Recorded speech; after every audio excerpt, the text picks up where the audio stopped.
بسم الله الرحمن الرحيم.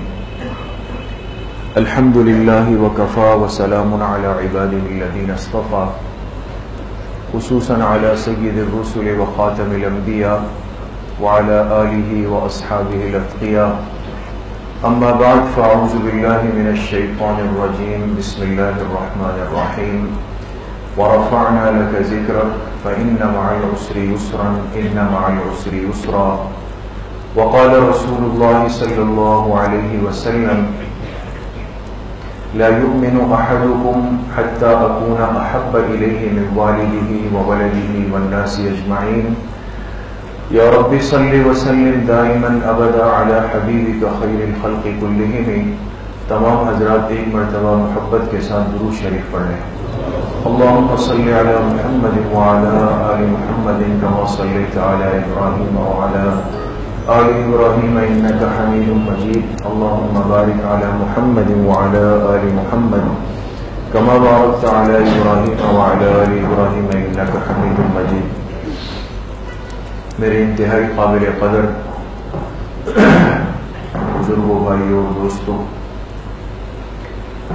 ہم اس پر اللہ پاک کے بہت شکر گزار ہیں کہ اللہ پاک نے ہم سیاہ کاروں کو یہ موقع نصیب کیا ہے کہ آقائے دو جہاں محبوب کبریا سرکار دو عالم صلی اللہ علیہ وسلم کی سیرت کا تذکرہ ہم اپنی مجلس میں کر سکیں. یقیناً اس انسان کی یہ حیثیت نہیں ہے کہ اپنی زبان سے جناب نبی کریم صلی اللہ علیہ وسلم کی تعریف کا حق ادا کر سکے، لیکن جیسے ہمارے علماء نے لکھا ہے کہ یہ صرف ایک کوشش ہے، اپنا نام درج کرانا ہے. جب حضرت یوسف علیہ السلام کو لا کر مصر کے بازار میں بیچا جا رہا تھا تو حسن اور رعنائی اتنی کامل اور اعلیٰ درجے کی تھی کہ بڑے بڑے لوگ، بڑے بڑے خریدار، مالدار آئے ہوئے تھے اور ایک لائن لگی ہوئی ہے کہ ہم یوسف کو خرید لیں. ایک بڑھیا بھی آئی اور اس کے پاس ایک روئی کی گٹھی تھی، وہ بھی اس لائن میں کھڑی ہو گئی. کسی نے اس سے کہا کہ اماں یہاں تو بڑے بڑے وزیر امیر آئے ہوئے ہیں، آپ اپنے ساتھ روئی کی ایک گٹھی لائی ہوئی ہے، اس کی کیا حیثیت ہے؟ اس بڑھیا نے جواب دیا کہ یہ مجھے بھی پتا ہے کہ میں یوسف کو خرید نہیں سکتی، لیکن آج اس لائن میں لگ کر خریدارہ نے یوسف میں اپنا نام لکھوانا چاہتی ہوں. تو ہمارے بزرگوں نے جو واقعی عاشقان رسول تھے صلی اللہ علیہ وسلم، انہوں نے لکھا کہ ان امتی کی یہ حیثیت نہیں ہے کہ آقا کی تعریف کر سکے، لیکن میرے عزیز و دوستوں، بزرگوں، صرف ہم یہ چاہتے ہیں کہ اس صف میں اپنا نام درج کرا لیں. اللہ پاک ہم سب کو قبول فرمائے. پچھلی مجلس میں جیسے آغاز ہوا تھا، آپ حضرات انتہائی محبت سے آئے، آج بھی تشریف لائے ہیں. اللہ آپ سب کے اس آنے کو، اس بیٹھنے کو، اس جذبے کو اپنی بارگاہ عالیہ میں قبول فرمائے. مستورات بھی ماشاءاللہ پچھلی مجلس میں بہت بڑی تعداد میں تھی. یہ اس فتنوں کے دور میں بہت بڑی قربانی ہے کہ انسان اپنے دین کی محبت میں اور سیرت طیبہ کی سیکھنے کے جذبے کے ساتھ آ جائیں. اس مجلس کی اہمیت اور مقاصد اور فائدے پچھلی مجلس میں حضرت مولانا عبدالرحمان صاحب زیر مجدہوں میں تفصیل سے بیان کیے تھے.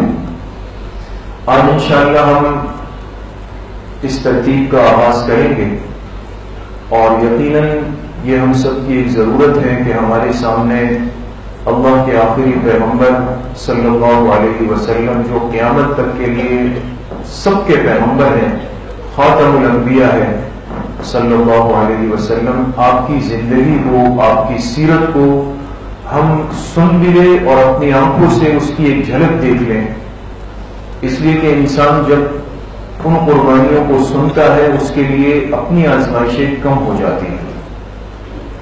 آج کی اس مجلس میں انشاءاللہ ترتیب کے ساتھ ہم چلیں گے، لیکن جو بنیادی ہمارا موضوع ہے وہ ہے رسول اللہ صلی اللہ علیہ وسلم کی بعثت سے پہلے جو زمانے جاہلیت تھا، اس زمانے جاہلیت میں پورے عالم اور کائنات کی کیا کیفیت تھی. یہ اصل آج کا موضوع ہے. اس لیے کہ زمانہ جاہلیت کے حالات کو، واقعات کو سننا اور سمجھنا آج کی امت کے لیے اس لیے ضروری ہے کہ آج دیکھ ہمیں اپنی تکلیفیں اور آزمائشیں دیکھ کر لگتا ہے کہ ایسا کبھی کسی پر نہیں آیا ہو. جس ماحول میں، جن حالات میں اور جس دہکتی ہوئی دنیا میں آقا دو جہاں صلی اللہ علیہ وسلم آئے ہیں، اس کا ایک خاکہ آپ کے سامنے آئے گا، تو پھر انسان کو محسوس ہوتا ہے کہ ہمارے پیغمبر صلی اللہ علیہ وسلم نے کس ماحول میں آ کر امت کے لیے اپنے آپ کو ایک آئیڈیل شخصیت بنا کر پیش کیا ہے. تو اصل موضوع یہ ہے. اب ہم ایک ترتیب کے ساتھ یہ آج کی پہلی نشست ہے اور آپ حضرات اس کو توجہ سے سنیں بھی، اور جیسے پیچھے حضرت نے فرمایا کہ یہ ہم صرف سننے نہیں بیٹھے بلکہ سیکھنے کے لیے بیٹھے ہیں. ہر ساتھی توجہ سے سنیں اور سیکھنے کی نیت سے. اس لیے بیچ بیچ میں ہم پوچھتے رہیں گے کہ بھئی اس کا کیا مطلب، یہ کیا بات ہوئی، یہ کیا بات ہوئی. ہر ساتھی اتنا بیدار رہے کہ اس کے ذہن میں بات رہے انشاءاللہ. ٹھیک ہے. تو اب شروع میں 3 باتیں ہمارے سامنے آئیں گی کہ سیرت کی اہمیت، سیرت کے شرائط اور سیرت کے مقاصد. ہم اس مجلس میں کیوں بیٹھے ہیں؟ سیرت طیبہ یعنی جناب نبی کریم صلی اللہ علیہ وسلم کی زندگی کو سننے اور سیکھنے کے لیے کیوں بیٹھے ہیں؟ سیرت کی اہمیت کیا ہے؟ 4 باتیں آپ کے سامنے ہیں. نمبر 1، انسانی زندگی، اس کی ضرورتیں اور قوانین قدرت. انسانی زندگی، اللہ کی اس کائنات میں 4 چیزیں سب سے بڑی مخلوقات ہیں. کتنی چیزیں؟ 4 چیزیں.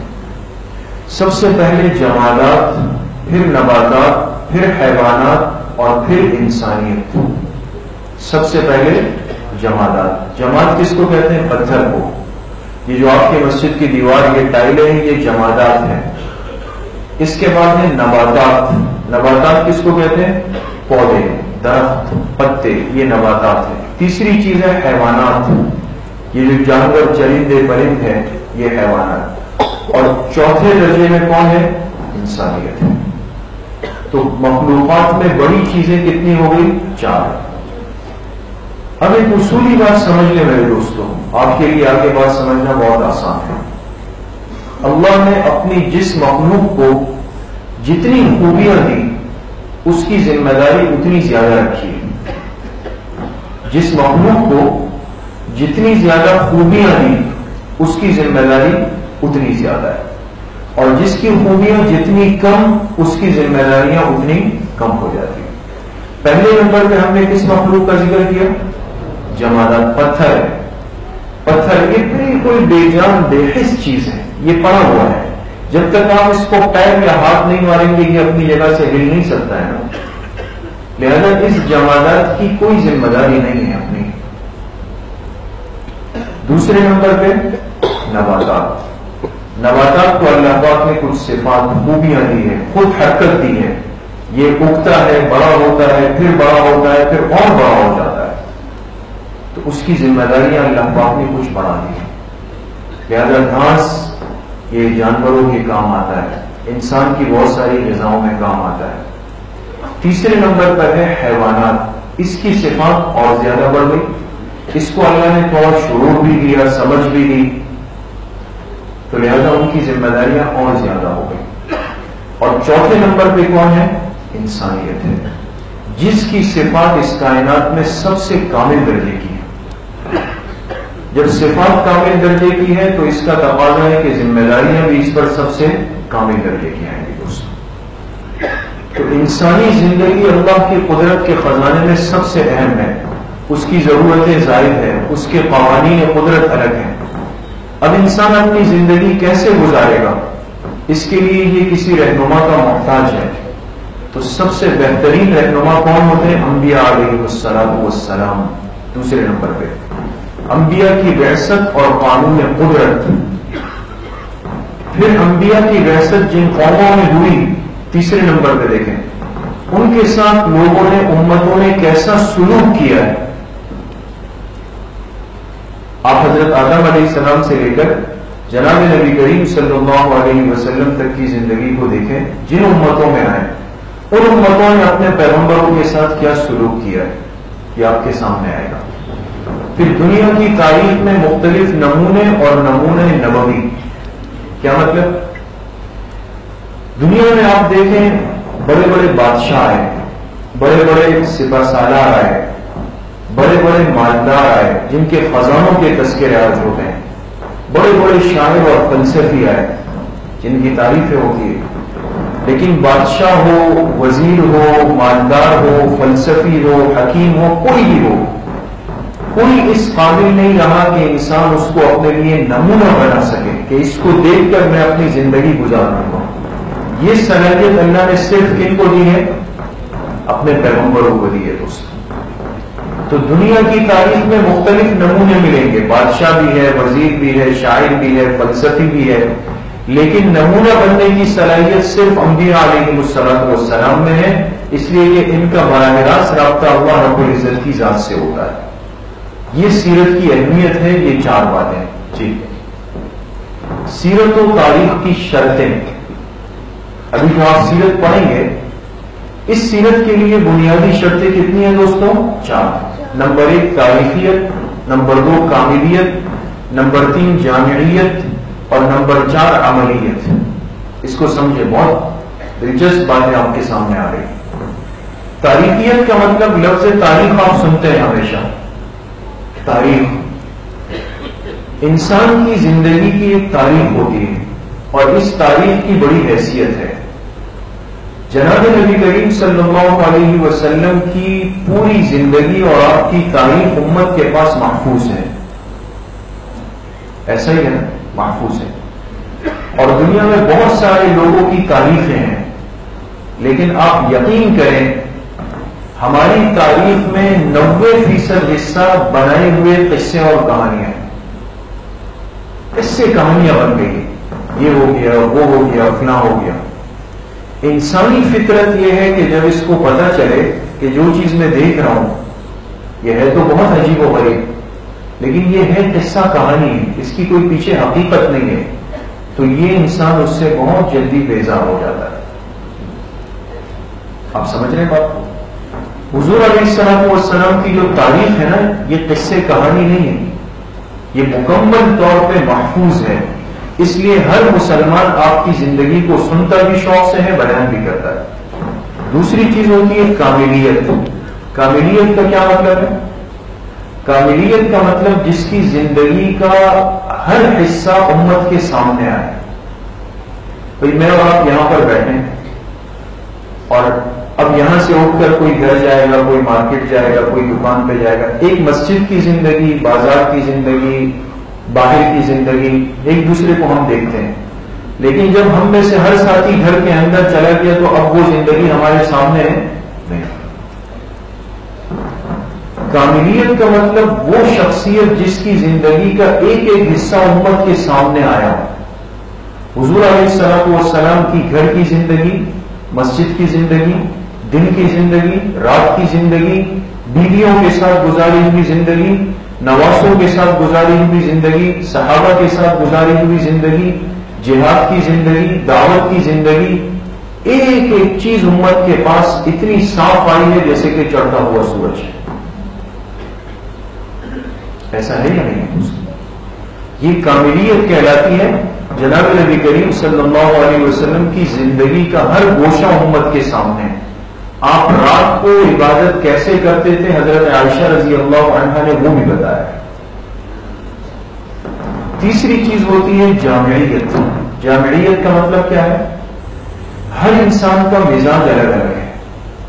آپ میں سے بہت سارے حضرات بیٹھے ہیں, ہم جانتے ہیں آپ ہمارے نمازی ہیں, بعض بہت اچھے مزاج کے ہیں, بعض کے مزاج میں سختی ہے, بعض کے مزاج میں نرمی ہے.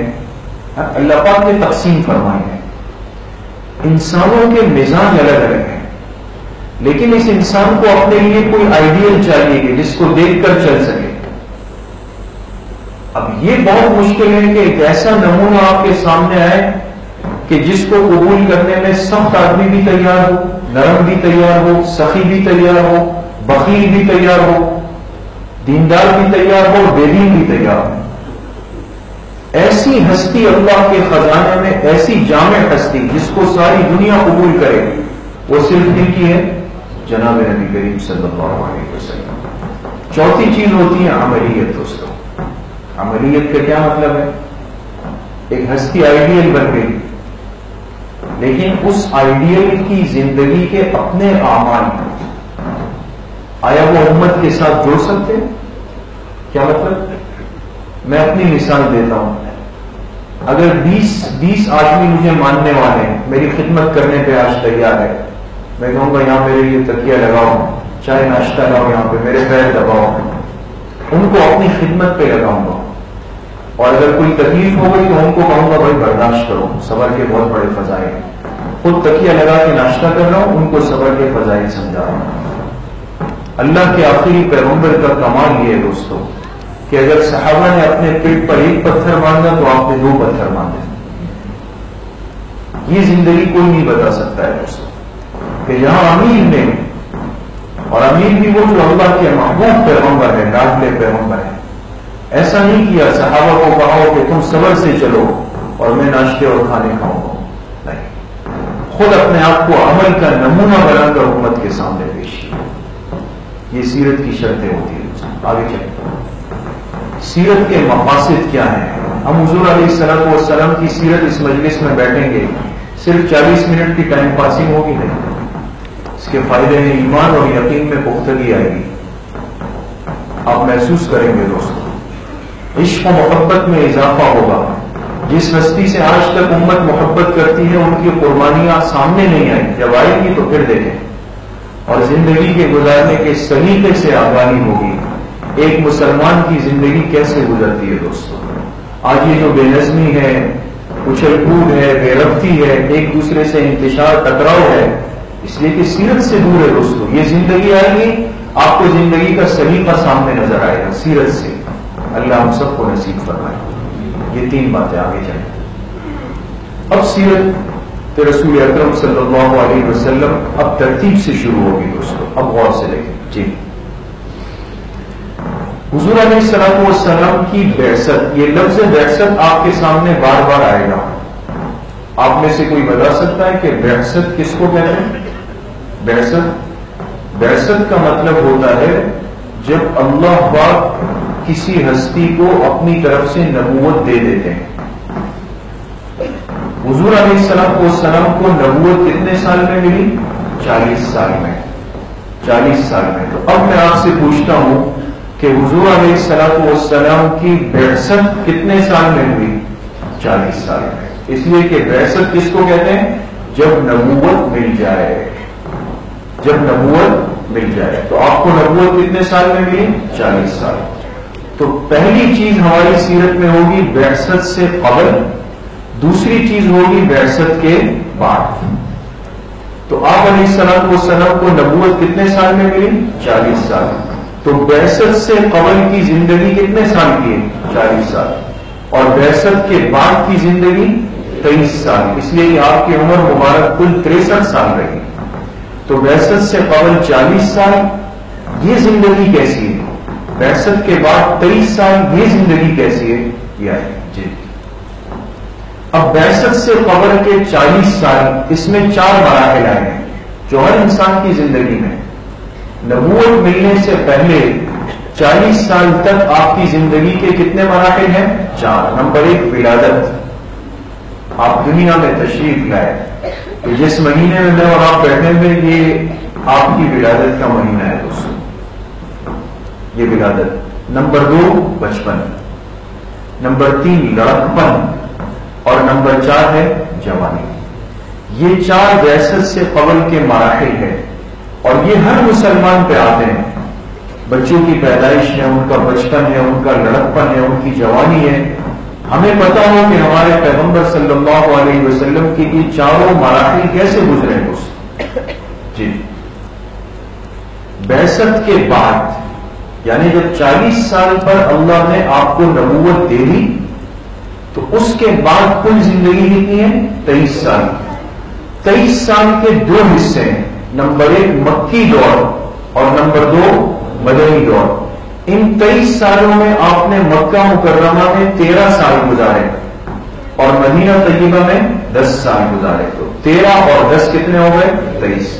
مکی دور کے 13 سال یہ کیسے گزرے، مدنی دور کے 10 سال کیسے گزرے، یہ انشاءاللہ آپ کے سامنے آئے گا۔ جی اب مکی دور کا ایک خلاصہ، مکی دور کو کتنے سال تھے؟ دیکھیں آواز نہیں آ رہی، 13 سال، مکی دور کے 13 سال تھے۔ ان 13 سالوں میں بنیادی کام جناب نبی کریم صلی اللہ علیہ وسلم نے تأسیس اسلامی امت، تأسیس کا لفظ آیا ہے، اس کو سمجھ میں، تأسیس کہتے ہیں بنیاد کو۔ تأسیس کس کو کہتے ہیں؟ آپ جائیں ہاسپٹل میں، مدرسے میں، اسکول میں، اداروں میں تختی لگی ہوتی ہے کہ فلاں عزت مآب فلاں ابن فلاں نے اس کی تأسیس رکھی، تو تأسیس کا مطلب آپ کی سمجھ میں آیا؟ بنیاد، کہ اس اسکول کی، اس مدرسے کی، اس ہاسپٹل کی بنیاد فلاں ہے۔ اسلامی امت کی بنیاد رکھی گئی مکی دور میں۔ کس دور میں؟ مکی دور میں۔ 40 سال میں آپ کو نبوت ملی، اب آپ اسلامی امت کی بنیاد رکھ رہے ہیں۔ یہ لفظ امت پہ غور کریں دوستو، امت، یہ امت اور فرقہ یہ ضد ہے آپس میں، امت اور فرقہ آپس میں ضد ہے دوستو۔ امت اس کو کہتے ہیں جس میں کسی رنگ، نسل اور منصب کی تفریق نہیں ہوگی دوستو۔ آپ علیہ السلام نے یہ نہیں فرمایا کہ میرے پاس قریش والے آئے یا میرے پاس سرخ و سفید لوگ آئے یا میرے پاس مالدار لوگ آئے، نہیں، آپ کی خدمت میں سب آئے دوستو، سب آئے۔ اسی تأسیس کے دور میں آپ کے پاس مکہ کے لوگ بھی آئے، حبشہ کے لوگ بھی آئے، یمن سے حضرت خالد بن ولید آئے، روم سے حضرت صہیب آئے، حبشہ سے حضرت بلال آئے، فارس سے حضرت سلمان آئے۔ یہ سب کے علاقے الگ، رنگ الگ، زبانیں الگ، سوچ الگ۔ آپ نے کسی کو منع نہیں فرمایا۔ جب ساری چیزیں جمع ہو جائیں تو کیا چیز وجود میں آتی ہے؟ امت وجود میں آتی ہے دوستو۔ اور جہاں امت ٹوٹتی ہے تو پھر کیا بنتے ہیں؟ فرقے بنتے ہیں دوستو۔ آج جس تکلیف کی کیفیت سے ہم گزر رہے ہیں اس کی بنیادی وجہ یہ کہ ہم امت سے ہٹ کے فرقوں میں آ گئے دوستو۔ ہر آدمی اس چیز پہ فخر محسوس کرتا ہے اور اس نے امت کے ٹکڑے ٹکڑے کر دیے ہیں دوستو۔ اس لیے اس سیرت کے آج کے درس سے یہ سبق لے کے جائیں کہ ہمیں امت بننا ہے، ہمیں فرقے نہیں بننا ہے دوستو، سب کو لے کے چلنا ہے۔ اسلامی امت کی بنیاد رکھی گئی کس دور میں؟ مکی دور میں۔ اس مکی دور میں کتنے سال ہیں؟ 13 سال۔ 13 سال کے 3 مرحلے ہیں دوستو، 3 مرحلے۔ نمبر 1 خفیہ دعوت۔ خفیہ کہتے ہیں چھپ کر، چھپ کر اس لیے کہ انسان جب کوئی نیا کام اور نئی ذمہ داری شروع کرتا ہے اور اس ماحول میں شروع کرتا ہے جو ماحول آپ کی بات کو قبول نہیں کرے گا، تو بڑی نادانی ہوتی ہے کہ انسان ایک دم کھڑے ہو کے نعرہ لگا دے، بہت بڑا نقصان ہو جاتا ہے دوستوں۔ ترتیب خداوندی کو سمجھیں، انسان دین کا کام کرے اللہ کی رضا کے لیے، لیکن ایسا ماحول ہے جس ماحول میں ہمیشہ سے خرابیاں تھی، کبھی بھی آپ خفیہ دعوت سے ہٹ کر اٹھیں گے بڑی تکلیف سامنے آئے گی۔ اس لیے آپ علیہ السلام نے پہلے مرحلے میں کیا کیا؟ دعوت خفیہ دی۔ خفیہ دعوت کا سلسلہ کتنے سال رہا؟ 3 سال تک۔ یہ 3 سال تک، آگے جب ترتیب چلے گی تفصیل آئے گی۔ 3 سال تک آپ نے خفیہ دعوت دی، اور کس گھر میں آپ جمع ہوتے تھے؟ صحابی رسول صلی اللہ علیہ وسلم کا نام کسی کو پتا ہے؟ حضرت ارقم، ماشاءاللہ۔ حضرت ارقم کا گھر کہاں پر تھا؟ بالکل صفا کے پاس تھا، صفا کے پاس، صفا مروا کی جو سڑی ہوتی ہے نا، اس کے پاس ایک صحابی تھے بالکل نوعمر نوجوان لڑکے، 14 سال کے، یہی معاملہ ہے۔ اس لیے اس گھر کو کہتے ہیں دار ارقم، دار ارقم۔ اس میں خفیہ دعوت چلی کتنے سال تک؟ 3 سال تک۔ نمبر 2 مرحلہ علانیہ دعوت اندرون مکہ۔ 3 سال میں گنتی کے صحابہ اور صحابیات اسلام میں آئے، کچھ لوگ جمع ہوئے، بات ہونے لگی، ماحول بننے لگا، 3 سال کے بعد اللہ نے حکم دیا کہ اب آپ مکہ میں کھل کے دعوت دیں اپنے خاندان کو پہلے، اس لیے آپ صفا پہ چڑھے اور سب سے پہلے قریش والوں کو بلا کر ان کو دعوت دی. یہ علانیہ دعوت مکہ مکرمہ کے اندر ہوئی، قریش کو دعوت دی. پھر مکہ کے اطراف میں 3 بڑے بازار لگتے تھے، 3 منڈیاں، 3 بازار، عکاظ اور مجنہ اور ایک تیسری منڈی تھی. تو آگے اس کی تفصیل آئے گی. تینوں منڈیوں اور تینوں بازاروں میں آپ علیہ الصلوۃ والسلام نے جانا شروع کیا. اب آپ مجھے بتائیں کہ بازار اور منڈیوں کا ماحول کیسے ہوتا ہے؟ ہر انسان سمجھتا ہے نا، لیکن آپ علیہ الصلوۃ والسلام کو جب حکم ملا علانیہ دعوت کا، آپ تینوں منڈیوں تینوں مارکیٹوں میں گئے. دین کا کام کرنے والا، دعوت کا کام کرنے والا، یہ اگر کہے کہ جی میں صرف مسجد میں یا خانقاہ میں بیٹھ کر بات کروں گا تو یہ ترتیب نبوی نہیں ہے دوستوں. اس دعوت کے لیے داعی کو ہر ایک کے پاس جانا پڑے گا، چاہے وہ بازار ہو، منڈی ہو، یا وہ ماحول سمجھ نہیں آئے دوست. آپ علیہ السلام کہے خفیہ دعوت کتنے سال چلی تھی؟ 3 سال. علانیہ دعوت اندرون مکہ یہ چلی ہے 7 سال. 7 اور 3 کتنے ہو گئے؟ 10 سال. مکی زندگی کے 13 سالوں میں 10 سال تو ان 2 کاموں میں گزرے، باقی کتنے رہ گئے؟ یہ 3 سال علانیہ دعوت بیرون مکہ. اندازہ لگائے 10 سال کی محنت کے بعد آپ مکہ سے باہر نکلے. ماحول بنا نہیں ہو، افراد بنے نہیں ہو اور انسان حد سے نکلے گا تو نقصان زیادہ ہوتا ہے. آپ 10 سال بعد نکلے بیرون مکہ. کہاں گئے؟ طائف تشریف گئے. طائف گئے. طائف کی جو تفصیل اور جو دردناک واقعہ ہے وہ آگے آئے گا کہ آپ علیہ الصلوۃ والسلام کس کیفیت کے ساتھ گیا اور پھر کیسے واپس آئے، کہ آپ کے جوتے مبارک خون سے بھرے ہوئے تھے. اس کیفیت سے آئے. پھر جب آئے تو ایک جگہ پر ایک جنات کی جماعت سے ملاقات ہوئی. جنات جو ایک مخلوق ہے، لطیف مخلوق. نصیبین ایک علاقہ ہے عرب میں، نصیبین روایت میں اس کا نام آتا ہے. اس نصیبین میں کہتے ہیں جنات بہت بڑی تعداد میں. اس نصیبین سے جنات کی ایک جماعت آ رہی تھی اور یہاں مکہ کے قریب حضور علیہ السلام سے ملاقات کی. آپ طائف سے واپس آ رہے تھے، واپسی میں جنات سے ملاقات ہوئی. آپ نے جنات کو دعوت دی، انہوں نے ایمان قبول کیا اور وہ نصیبین واپس چلے گئے اور کہا ہم اپنی قوم کو دعوت دینے جا رہے. تو طائف والوں نے نہیں مانا. اللہ نے فرمایا انسان نہیں مانے گا، جنات قبول کر لیں. انہوں نے قبول کر لیا. اور پھر آپ مینا تشریف لے گئے تو مینا میں گھاٹیاں تھیں، پہاڑوں کی گھاٹیاں. وہاں مدینہ سے لوگ آئے تھے، ان سے آپ نے ملاقات کی اور ان کو دعوت دی. تو مینا میں 6 آدمی اس وقت مسلمان ہوئے. 6 آدمیوں نے آپ کی بات سنی. تو خفیہ دعوت 3 سال، علانیہ دعوت اندرون مکہ 7 سال اور علانیہ دعوت بیرون مکہ 3 سال. یہ کل کتنے ہو گئے؟ 13 سال. یہ مکی دور جس میں اسلامی امت کی بنیاد رکھی گئی. جی. دوسرا دور ہے مدنی دور. مدنی دور کے کل کتنے سال ہیں؟ 10 سال. اس میں اسلامی ریاست کی تاسیس رکھی گئی. پیچھے لفظ تھا اسلامی امت کا. مکی دور میں کیا تھا؟ اسلامی امت. اور مدنی دور میں کیا ہے؟ اسلامی ریاست. انسان جب پیر جما لیتا ہے نا، پیر جم جاتے ہیں، پھر انسان کو ایک مرکز چاہیے، ایک بیٹھنے کی جگہ چاہیے. آپ نے دیکھا ہوگا دنیا کی محنت کرنے والے بھی پہلے بھاگ دوڑ کرتے ہیں، کہتے ہیں آؤٹ ڈور کام کر رہے ہیں، اور پھر جب کام سیٹ ہو جاتا ہے پھر کہتے ہیں ہم آفس کھول رہے ہیں. ایسا ہے نہیں.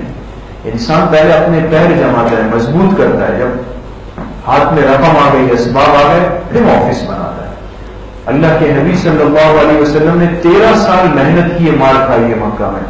پھر جب مدینہ آئے اب ریاست کی بنیاد رکھی جا رہی ہے دوست، بنیاد. اور جب آپ نے ریاست کی بنیاد رکھی تو مدینہ میں گنتی کے گھر تھے جو اسلام میں تھے. اور اسی ریاست 10 سال بعد جب آپ دنیا سے گئے، دنیا سے جا رہے تھے، تو پورا جزیرۃ العرب وہ اسلام کے تابع ہو چکا تھا. پوری دنیا میں اسلام کی آواز جا چکی تھی. انسان ترتیب پہ چلتا ہے، اللہ راستے کھولتے ہیں. تو مدنی دور میں اسلامی ریاست کی تاسیس رکھی گئی، مرکز بنا. اس کے 3 مراحل ہیں. اب غور کریں مدنی زندگی کا. پہلا مرحلہ خطرات اور ان کا مقابلہ. شروع کے 5 سال مدنی زندگی میں صرف خطرات تھے. غزوہ بدر، غزوہ احد، یہ سارے غزوات ان سالوں میں ہوئے. کبھی اطلاع آتی تھی کہ فلاں فوج آ رہی ہے، فلاں فوج آ رہی ہے، فلاں حملہ کر رہا ہے. یہ بڑے آزمائش کے سال تھے. کتنے سال؟ 5 سال. یہ خطرات اور ان کا مقابلہ ہوتا رہا صلح حدیبیہ تک. کب تک؟ صلح حدیبیہ جس کا تذکرہ آتا ہے سورۃ الفتح پارہ نمبر 26 میں. صلح حدیبیہ ہوئی ہے مدنی دور کے 6 سال میں. 5 سال نجی خطرات میں چلے. 6 سال صلح حدیبیہ ہوئی تو فتح کی ابتدا اور آثار سامنے آئے. 6 سال میں فتح کی ابتدا اور آثار. کیوں؟ یہ مختصراً بات عرض کر دوں، آگے تفصیل آئے گی. صلح حدیبیہ ہوا آپ علیہ الصلوۃ والسلام اور مشرکین مکہ کے درمیان.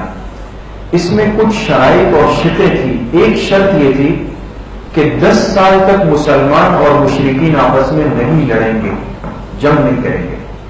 تو اب دیکھیں 5 سال تک جنگ کے فضائے اور بادل بنے ہوئے تھے، اور شرط بھی کہ اب کتنے سال تک نہیں لڑیں گے؟ 10 سال. تو یہ امن اور سکون اللہ کی اتنی بڑی نعمت ہے دوستو، یہ آپ کو اب سمجھ آئے گا. آج ہم کیوں پریشان بیٹھے ہوئے، سب پورا ملک پریشان ہے. ایک خوف کی کیفیت نے ہم پر چادر تانی ہوئی. انسان گھر سے نکلتے ہوئے ڈر رہا ہے، بازار جاتے ہوئے ڈر رہا ہے، بچوں کو اسکول بھیجتے ہوئے ڈر رہا ہے. کیوں خوف ہے؟ لیکن اللہ کا نظام یہ کہ جب امن آ جاتا ہے تو امت کی فتح کی ابتدا اور آثار سامنے آتے ہیں. اب معاہدہ ہوا 10 سال تک نہیں لڑیں گے، تو وہ سارے لوگ جو حضور کے پاس آنا چاہتے تھے، آپ کی بات سننا چاہتے تھے، آپ کی مجلس میں آنا چاہتے تھے، ان کو آنے کا موقع ملا. اور وہ آئے اور انہوں نے آپ علیہ السلام کی بات سنی. اور اسی صلح حدیبیہ کے بعد لوگ بہت بڑی تعداد میں اسلام کے اندر آنے لگے. اور یہ سلسلہ چلتا رہا فتح مکہ تک. یہ خطرات کا سلسلہ کب تک چلا تھا؟ صلح حدیبیہ تک. صلح حدیبیہ سے فتح کی ابتدا ہوئی تو وہ سلسلہ چلتا رہا فتح مکہ تک. یہ 9 ہجری. اور فتح مکہ پر اللہ نے فتح کی تکمیل فرمائی اور آثار. اور یہ وہ مرحلہ تھا کہ جب فتح مکہ کے اگلے سال آپ علیہ السلام حج پہ تشریف لے گئے تو آپ کے ساتھ 1.25 لاکھ صحابہ تھے. جب 10 سال پہلے آئے تو گنتی کے لوگ تھے، اور جب 10 سال بعد حج پہ 9 سال بعد تشریف لے جا رہے تو کتنے صحابہ تھے؟ 1.25 لاکھ صحابہ. یہ ترتیب کے ساتھ رہنا چاہیے. یہ مکی اور مدنی دور آپ کے سامنے آیا. آگے چلیں. یہ ہے عرب کا ایک نقشہ ہے دوستو، سرزمین عرب کا. آگے تفصیلات آئیں گی. اس نقشے سے صرف آپ کو یہ سمجھانا مقصود ہے، یہ جہاں میں روشنی ڈال رہا ہوں یہ ریڈ رنگ کے اوپر یہ مکہ مکرمہ لکھا ہوا ہے. یہ مکہ مکرمہ ہے. اور پھر آپ دیکھیں گے جتنی پٹی پوری یلو کلر کی ہے، پیلے کلر میں، یہ سب عرب کے قبائل ہیں. یہ سب کیا ہے؟ عرب کے قبائل. ان قبیلوں میں آپ علیہ السلام والسلام نے کیسے محنت کی ہے، یہ ایک مسلمان کو سننا چاہیے کہ آپ نے کیسے تیار کیا حوازن کو، نجد کو، حزیل کو، تیمہ والوں کو، تبوک والوں کو. یہ سارے قبائل ہیں یہاں پہ. تو اس سے سمجھ آتا ہے کہ انسان جب ایک جگہ بیٹھ جائے پھر ارد گرد اطراف میں محنت کی ترتیب کیسے ہوتی ہے. جی اب ہمارا آج کا اصل موضوع یہ اب شروع ہو رہا ہے دوستوں. آپ علیہ السلام والسلام کی آمد سے پہلے کے زمانے کو کیا کہتے ہیں؟ عہد جاہلیت، یعنی زمانہ جاہلیت کہتے ہیں. اب زمانہ جاہلیت میں انسانیت کیا کر رہی تھی؟ آیا ظلم تھا، امن تھا، لوگ خوش تھے، لوگ پریشان تھے. آپ علیہ السلام والسلام جب آئے تو ارد گرد کا ماحول، معاشرہ کیسا تھا؟ آپ کی محنت کیسے شروع ہوئی؟ یہ عہد جاہلیت کو آپ سنیں گے تو آپ کے لیے سیرت طیبہ کو اختیار کرنا بھی آسان ہے.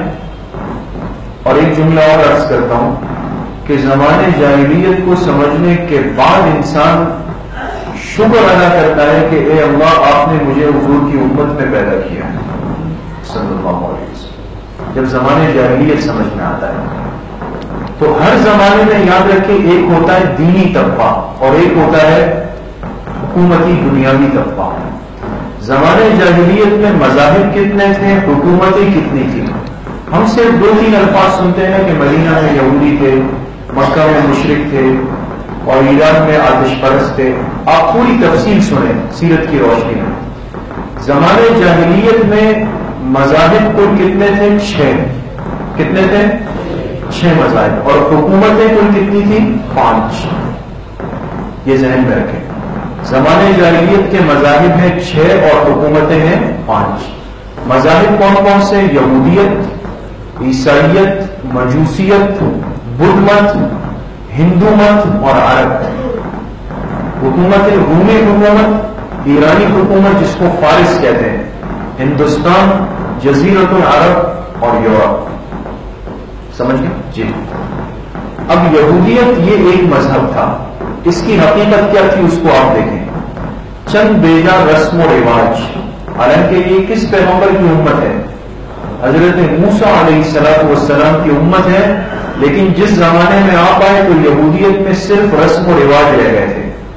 نسلی مذہب تھا. کیا مطلب؟ نسلی مذہب کا مطلب یہ ہے کہ باپ کے بعد اس کا بیٹا یہودی بنے گا, بیٹے کے بعد اس کا بیٹا یہودی بنے گا. یہ دنیا کا وہ واحد مذہب ہے یہود کہ جس میں باہر سے کوئی داخل نہیں ہو سکتا. یہ خاندان پہ چلتا ہے. یہ بات پتہ ہے آپ کو؟ یہ امت مسلمہ کا کشادہ سینہ ہے کہ جس میں جو بھی ہے اس کے دروازے اللہ پاک نے کھولے ہوئے, اس کے دروازے اللہ پاک نے کھولے ہوئے. اس لیے کسی نے کہا درے فیض محمد واہ ہے آئے جس کا جی چاہے. درے فیض محمد واہ ہے, واہ کے معنی کھلا ہوا ہے, آئے جس کا جی چاہے, نہ آئے آتش دوزخ میں جائے جس کا جی چاہے. مریضان گناہ کو دو خبر فیض محمد کی صلی اللہ علیہ وسلم. مریضان گناہ کو دو خبر فیض محمد کی, بلا قیمت دوا ملتی ہے آئے جس کا جی چاہے. تو یہ نسلی مذہب تھا. باپ بیٹا پوتا یہ عام نہیں آ سکتے. مشرکانہ عقائد اور روایات میں چلے گئے تھے, شرک میں مبتلا تھے. جی. عیسائیت جو عیسیٰ علیہ السلام کی امت ہے, ان میں عقیدہ تثلیث تھا, 3 خداؤں کے قائل تھے. اور حضرت عیسیٰ علیہ السلام کی حیثیت میں اختلاف تھا. کیا مطلب؟ کوئی کہتا تھا عیسیٰ علیہ السلام اللہ کے بیٹے ہیں, کوئی کہتا تھا خود خدا ہے, کوئی کہتا تھا نہیں 3 سے مل کر خدا بنتا ہے تو اس میں سے ایک حصہ عیسیٰ علیہ السلام ہوتا ہے. آج تک عیسائی اسی ترتیب پہ چل رہے ہیں دوستوں. ان کو آپس میں اتفاق نہیں ہے کہ عیسیٰ علیہ السلام ہمارے کیا ہے. جی. مجوسیت یہ ایران کا مذہب تھا, یزدا اہرمن کا عقیدہ. کیا مطلب اس کا؟ انسان اچھے کام بھی کرتا ہے اس کو کہتے ہیں خیر, اور انسان برے کام کرتا ہے اس کو کہتے ہیں شر. اچھے کام کو کیا کہتے ہیں اور برے کام کو شر. مسلمان کا عقیدہ ہے کہ اس کائنات کی ہر چیز کس نے پیدا کی ہے؟ اللہ تعالیٰ. یہ لوگ کہتے تھے کہ خیر کا خالق ہے یزدان اور شر کا خالق ہے اہرمن. الگ الگ خدا بنائے ہوئے تھے. چوتھے بدھ مت, گوتم بدھ کی عبادت کرتے تھے. آج تک گوتم بدھ کے ماننے والے آپ نے دیکھا ہوگا یہ اس طرح احرام کی حالت میں 1-2 چادریں پہنتے ہیں. اور یہ ہمارے چائنا اور برما میں پچھلے مہینے جو برما میں جتنا ظلم ہوا اور انسان کو جانوروں کی طرح جو کاٹا گیا, وہ یہی گوتم بدھ کے پیروکار تھے, جن کا دعویٰ یہ ہے, آپ یہ عجیب بات سنیں آج, گوتم بدھ کے ماننے والوں کا دعویٰ یہ ہے کہ مچھر کو مارنا بھی حرام ہے. دعویٰ یہ ہے, اپنے آپ کو اتنا پاک دامن کہتے ہیں. اور ہزاروں مسلمانوں کو, ہماری ماؤں بیٹیوں بچیوں کو انہوں نے جس طریقے سے قتل کیا ہے انسان دیکھ نہیں سکتا ہے دوستوں. ان بد نصیبوں نے, یہ گوتم بدھ کے پیروکار ہیں. جی آگے. اب حکومتیں شروع ہوئی. سب سے بڑی حکومت تھی روم کی حکومت. روم. اس میں کیا تھا دیکھیں, مختصر خاکہ دیکھیں. ٹیکسوں کی بھرمار تھی, ٹیکس, لوگوں سے بس ٹیکس لینے, بار بار انقلابات اور بغاوتیں. اس لیے کہ جو چیز ظلم ہوتی ہے وہ حکومت ٹہرتی نہیں ہے, لوگ اٹھتے ہیں, بغاوتیں ہوتی ہیں. عیش و عشرت کے لیے رعایت سے بیگار لے. جو مالدار لوگ تھے عام رعایت کو اپنا غلام سمجھتے تھے. یعنی خلاصہ یہ کہ ظلم کا ایک نظام تھا رومی حکومت میں. جب آپ تشریف لائے تو روم اس کیفیت میں تھا. جی ہاں, ایرانی حکومت, فارس, یہ بالکل اس کا اپوزٹ تھا. جو آپ نے رومی حکومت کا پڑھا نا, یہ اس کی ضد. کیا مطلب؟ مال دولت اور عورت میں مساوات کا نظریہ. کیا مطلب؟ اب مثال کے طور پہ یہ موبائل میرا ہے, اس لیے کہ میں نے خریدا ہے, لیکن یہ لوگ کہتے تھے نہیں, یہ سب کا ہے. لہذا اگر یہ بچہ اٹھ کر میرا موبائل لے لے کہ مجھے چاہیے تو میں نہیں بول سکتا ہوں کچھ.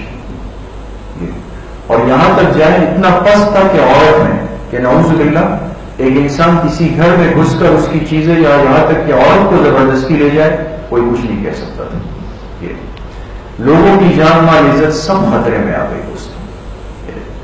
آج ہماری جان مال عزت یہ ساری چیزیں محفوظ ہے تو جناب نبی کریم صلی اللہ علیہ وسلم کی برکت ہے دوستوں. جی, ہندوستان, یہ جو آج کا ہندوستان ہے, اس میں 4 طبقات تھے. ایک مذہبی طبقہ, ان کو کہتے ہیں برہمن.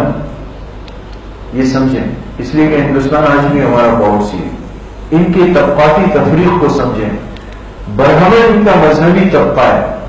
یہ جو چاہے کر لے, جو چاہے بول لے, اس کو حق ہے دوستوں, کوئی اس کو نہیں روکے گا. ان کا جو سپاہی فوجی طبقہ ہے وہ چھتری کہلاتا ہے. کاروباری طبقے کو ویش کہتے ہیں. یہ چوتھا طبقہ سب سے غریب طبقہ ہے, اس کو اچھوت کہتے ہیں. اور یہ سنیں کہ ان ہندوؤں کے یہاں اچھوت جو ہے یہ پیر سے پیدا ہوئے ہیں. یہ کہتے ہیں یہ ہمارے پیر کی جوتی ہے, نعوذ باللہ من ذالک. تو یہ ان کو سب سے بدترین رکھتے ہیں. جی, جزیرت العرب جہاں حضور علیہ السلام آئے, وہاں کیا تھا؟ اخلاقی بگاڑ, شراب, جوا, جاہلی غیرت. لڑکیوں کو زندہ درگور کرتے تھے, عار سمجھتے تھے. عورتوں کے ساتھ انتہائی ظلم تھا. ایک عورت کے کئی شوہر ہو سکتے تھے, نعوذ باللہ. قبائلی خونی عصبیت اور خانہ جنگی. معمولی بات پر ناراض ہوئے کہ بھئی میں فلاں قبیلے کا, تم فلاں قبیلے کے, تو 20 سال تک جنگیں ہوتی تھی اور اس میں ہزاروں لوگ مرتے تھے. اور مرنے والا جب دنیا سے جاتا تھا وہ اپنے بیٹے کو وصیت کرتا تھا کہ بیٹے میں نے آج تک اپنے اس قوم کو, نسل پرستی کو نہیں چھوڑا, میرے مرنے کے بعد تم بھی نہیں چھوڑنا. اس طرح. جی, یہ اور آ گیا دوستوں جو آج کی دنیا کا سب سے مہذب بنا ہوا ہے اور جس سے آج مسلمان دنیا مرغوب ہے. اس وقت کی حالت یہ جہالت اور خونریز جنگوں کے اندر تھا. علم نام کی کوئی چیز اس معاشرے میں نہیں تھی دوستوں. تو آپ نے دیکھا کل مذاہب کتنے تھے؟ 6. حکومتیں کتنی تھیں؟ 5. ان 6 مذاہب اور 5 حکومتوں میں سے کوئی اس قابل تھا کہ اس کے پیچھے انسان چل سکے دوستوں؟ اتنی بری حالت. اس کیفیت اور اس ماحول میں اللہ کے سب سے آخری اور محبوب پیغمبر جناب نبی کریم صلی اللہ علیہ وسلم تشریف لائے. اور پھر اس ماحول میں آپ نے جو محنت شروع کی تو اس سے آج دنیا کا کونا کونا جگمگا رہا ہے. تو کتنی بڑی نعمت ہے ہم امت مسلمہ کے لیے جناب نبی کریم صلی اللہ علیہ وسلم کی ذات اقدس. آج آپ کی سیرت طیبہ پر اگر یہ امت دوبارہ چلنے کا عزم اور ارادہ کر لے تو اللہ پھر ان کو اسی بلندی پہ پہنچائے. تمہارا یہ آج کی مجلس تھی اور اللہ کرے کہ یہ باتیں جو ہمارے سامنے آئی یہ ہمارے علم, عمل اور زندگی کے بدلنے کا سبب اور ذریعہ بنے. اور انشاءاللہ یہ سلسلہ چلتا رہے گا. آئندہ اتوار کو اس کی اگلی نشست ہوگی ترتیب سے. جس کیفیت اور جذبے سے آپ آئے ہیں انشاءاللہ آتے رہیں گے تو آپ کو ترتیب سے ساری زندگی سمجھ آئے. اللہ پاک مجھے بھی آپ سب کو صحیح عمل کی توفیق نصیب فرمائیں. وآخر دعوانا الحمد للہ رب العالمین. الحمد للہ رب العالمین والصلاة والسلام علی سید الانبیاء والمرسلین سیدنا و مولانا محمد وعلی آلہ واصحابہ اجمعین.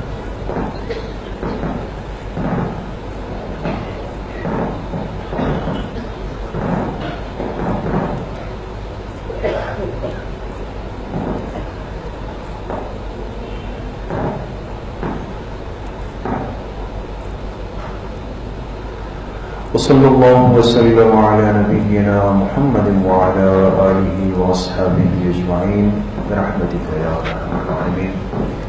مستورات چونکہ درس سے نکل رہی ہوں گی تو حضرات سے درخواست ہے کہ تھوڑا سا 5 منٹ بعد تشریف لے جائیں۔